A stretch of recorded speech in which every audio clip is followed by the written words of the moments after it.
जय हिंद साथियों। Railway group D की जो वैकेंसी आई थी उसका एडमिट कार्ड दोस्तों आ चुका है, क्योंकि एग्जाम अब होने वाला है, बहुत जल्द ही एग्जाम शुरुआत होने वाला दोस्तों। इसका एग्जाम डेट भी आ चुका है और इसका जो एग्जाम डेट है 17 नवंबर 2025 यानी 17 नवंबर से इसका एग्जाम स्टार्ट हो जाएगा।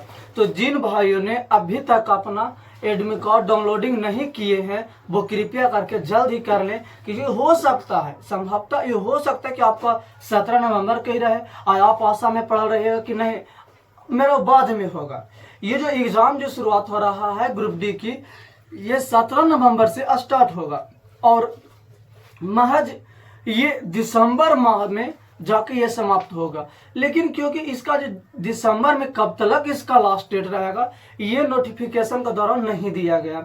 ये दिया गया सिर्फ कि दिसंबर माह में इसकी एंड हो जाएगी, यह एग्जाम खत्म हो जाएगी। लेकिन जो शुरुआत है वो 17 नवंबर से है दोस्तों। जो छात्र छात्राएं की जो इस एग्जाम देने वाले हैं उनसे मैं अनुरोध करना चाहता हूं कि आप जब एग्जाम देने जाइए तो कम से कम एक चीज हमेशा ध्यान देते रहिए, क्योंकि अब उतना समय नहीं है कि प्रीवियस ईयर क्वेश्चन को आप बना सकते हैं। क्योंकि अभी आज ये 15 हो गया, बिहान के बाद यानी परसों यानी 17 से ही आप लोग का एग्जाम है दोस्तों। तो जो इनका 17 तारीख जिन भाइयों का एग्जाम है उन लोगों का भी करना चाहते हैं, और जिनको बाद में भी एग्जाम है उन लोगों से ये बात करना चाहते हैं दोस्त कि कभी भी आप एग्जाम हॉल में बैठे तो टेंशन लेकर न बैठे कि कितना हार्ड होगा कितना के। ये समझो कि हम कितनो रहे उसको हम बनाएंगे, उसको हम छोड़ेंगे नहीं, उसको हम बनाएंगे कितना हार्ड, ये सोचकर वो एग्जाम हॉल में बैठे। लेकिन और दूसरी बात ये चीज दोस्तों कि कभी भी आप जब एग्जाम हॉल में बैठे तो ये किसी एक हिसाब अगर जो नहीं बन रहा ना, एक मैथ नहीं बन रहा, तो उसके पीछे आप सारा समय मत व्यतीत कीजिए। क्योंकि आप अगर उसी के पीछे आप सारा समय व्यतीत कर दीजिएगा तो फिर अगला क्वेश्चन छूट जाएगा। पहला राउंड चलाइए जिसमें से जो आंखों के सामने वो आता है बस उसी को ठीक करना है, जो इसको जो आ रहा है ना उसी को ठीक करना है। जो आ रहा है देखे हाँ इसका आंसर ये होगा, जिसमें a प्लस बी को whole square A square plus B square plus 2ab, तो हम जानते हैं तो उसी को ठीक करेंगे। और जो समय नहीं देंगे, जब देखे आंसर बिहार धोनी पटना, हाँ पटना सही है तो इसको टिक कर देंगे।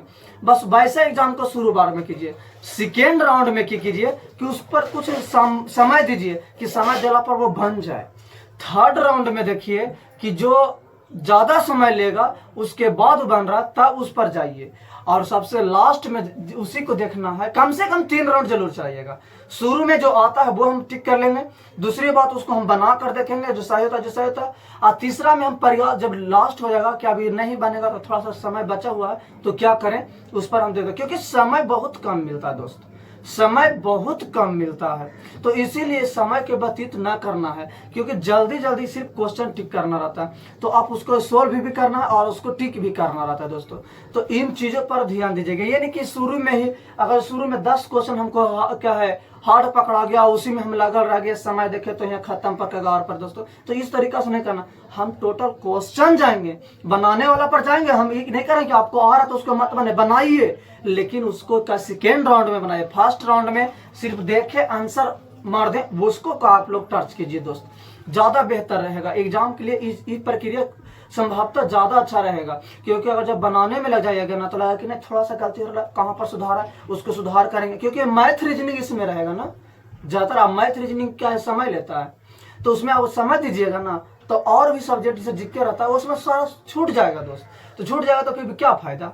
हम शुरू से ही 1 से लेके अंत तक हम क्वेश्चन को चला जाता हूं मैं, तो जब चला जाऊंगा तो उसमें हम पता लगेगा कि कौन हौला है कौन भार है। ये तो कम से कम दिमाग में नहीं रहेगा कि मेरा से हौला छूट गया, ये तो नहीं लगेगा कि मेरा क्वेश्चन छूट गया, जो छूटा वो भारी था हमसे नहीं बनने वाला था छूट गया।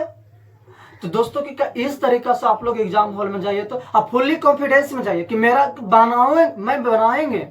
प्रीवियस ईयर क्वेश्चन जरूर करके जाना दोस्तों, किसी भी परीक्षा के लिए प्रीवियस ईयर क्वेश्चन देखना बहुत जरूरी होता है। चलिए दोस्तों फिर मिलते हैं अगले वीडियो में। जय हिंद।